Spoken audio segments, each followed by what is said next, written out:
Hello everyone! Hello po sa inyong lahat. Sana naalala niyo pa ako, no? Ay, it's been a long time na nawala na ako sa YouTube and naging active ako sa Facebook Reels kasi may ginawa akong Facebook ko nung November 3. So doon ako mostly nag-upload ng aking mga videos. So sa mga hindi po nakakaalam, may pakialam ba sila, di ba? Sa mga kaibigan ko po dyan, baka nagtataka kayo. Nandito po ako ngayon sa bansang Hong Kong. Dito na po ako nagtatrabaho. Ilang araw ko pa lang, magdadalawang linggo ako sa Sabado. Pasensya na ha sa background ko kasi nagwa-washing ako. Nagda-dryer ako. Magto 2 weeks pa lang po ako. And then, um, parang yung homesick ko naman is not that grabe kasi nagtrabaho na ako dito kaya parang okay naman. Hindi kagaya before na umiiyak na ako, nung unang-unang umiiyak ako. Ngayon parang wala eh. Nandito na kasi ako before pero grabe ang homesick sa mga first timer. Nag-apply ako papunta dito noong September last year.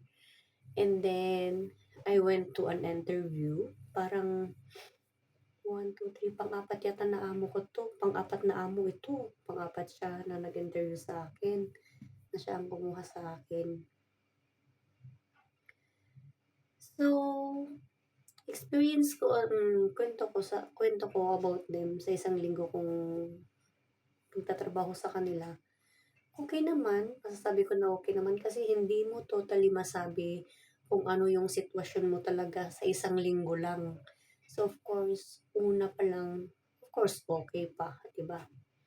Kasi ano eh, bago ka pa lang sa kanila eh. Hindi naman natin alam kung totally ganito ba sila kasi yung pinalitan ko dito ang dami niyang sinasabi about them. Of course, hindi yun maiwasan na ganito dapat ganyan. Thankful naman ako sa mga advices niya kasi nabutan ko pa siya dito eh. Dumating ako nung 2, umalis siya nung 5. So parang 4 days kami nagkasama kasi gabi na ako dumating nung March 2. Umalis siya ng March 5. So meron kaming parang 4 days, 2, 3, 4, 5, ay 3 days pala. Meron kaming 3 days na nagkasama and of course, itinuro niya sa akin kung ano yung mga basic na ginagawa niya and then discard ko na yung iba. Yung yung akin is pinaturo ko yung uniform ng bata, kung paano ba sa breakfast bago pumunta ng school. Ayan, sinasabi ni babae, sinasabi niya mga babae kung ano yung breakfast niya, ganyan. And easy ko naman nasundan yun. So ngayon, parang nasa ano pa kami, nasa punto na kinikilala pa namin yung isa't isa. Although yung amo naman talaga is walang pakialam sa'yo, di ba? Basta alam nila ginagawa mo yung trabaho mo. So far, so good naman. Wala pa naman tawag ang agency kasi while you are here sa 3 months, may quarterly, um, ano ba yun? Basta, handle pa kami ng agency hanggang 3 months. So after 3 months, hindi ko alam kung ano na yung mangyayari. Of course, kapag mag-update ka sa kanila naman, papansinin ka nila. Pero yung parang um, pagtawag-tawag nila sa amo, pagtanong-tanong nila sa amo kung kumusta ka sa kanila, yung communication nila sa amo is I think 3 months yata. Pero nasa sayo if after 3 months na yun, mag-reach out ka pa rin sa kanila. Nasa sa inyo naman yan. So, dito guys, 4 story ang bahay nila. 4 story ang bahay nila. So, pagod ka talaga. Hindi ka pwedeng magreklamo kay, ano ba yun? Kay in-applyan mo eh, di ba? Naghahanap ka ng trabaho, di ba? 4 story yung bahay nila, 2 bata. Yung mga bata is hindi ko naman talaga sila handle siya ng kanilang nanay. Kasi yung babae, yung dalaga is 17 years old na. So yung bata pa lang na 9 years old, yung nanay lagi pati sa paliligo, pagpapalit ng uniform, paggising, yun lang, inihahanda ko lang yung breakfast niya. Hindi naman alagain yung 17, di ba? So, yun ihahatid ko din siya sa kanyang mga lessons kung hindi masama ng nanay niya, inihahatid ko siya. Sa luto naman guys, napakasimple lang, magluto ka lang ng 4 dish. Yung soup, yung vegetable, yung meat nila, and then yung may isa pa. Ituturo na sa'yo kung ano yung isa pa na yun. Itinuturo naman niya sa akin. So, yung for example, ito at saka ito, ihahalo ko. Hiniwa-hiwalay ko na yan siya para hindi ako malito.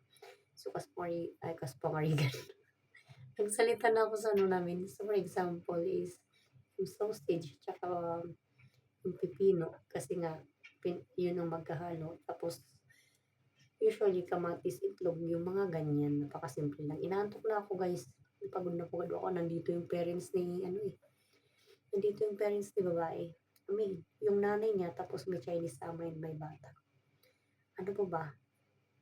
Ano po ba ang may share ko sa inyo? About sa trabaho. Gumigising ako 6 or 6:15 ng umaga kasi umaalis sila amo ng 7 or 6:50. Inihahatid niya si Bunso. Tapos, mga alas 8, nandito na siya sa bahay.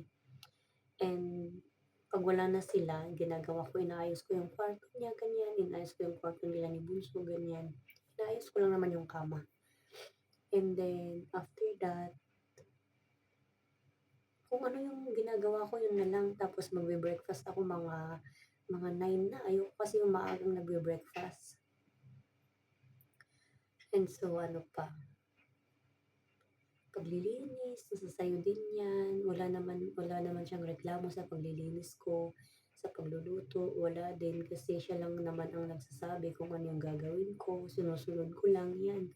Sundin nyo lang yung mga sinasabi nila sa inyo, guys. Tapos, sa mga bata, wala namang problema. Trabaho ko dito sa bahay. Pagod. Yung ayaw ko lang guys is yung mag-washing akong gabi na. Kagaya ngayon, 10:30 na. Nagda-dry pa ang damit. Isang oras yan. Kwarto ko, tapos pintuan, dryer na.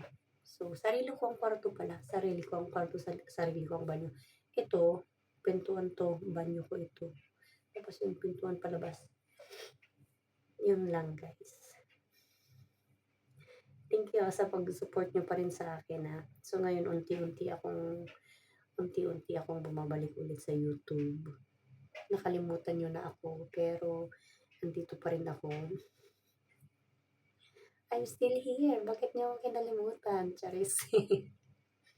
Unti-unti na akong bumabalik sa YouTube ulit guys. Nung Sunday naulan nung Sunday wala akong na-content masyado pero may na-upload ako. Mayroon naman akong naging premiere nung Sunday. Yun nga lang, wala nang nagsusupport sa atin. 4 views, 5 views, okay lang yan guys. Umpisa ulit kagaya ng dati. So yun lang guys, and good night.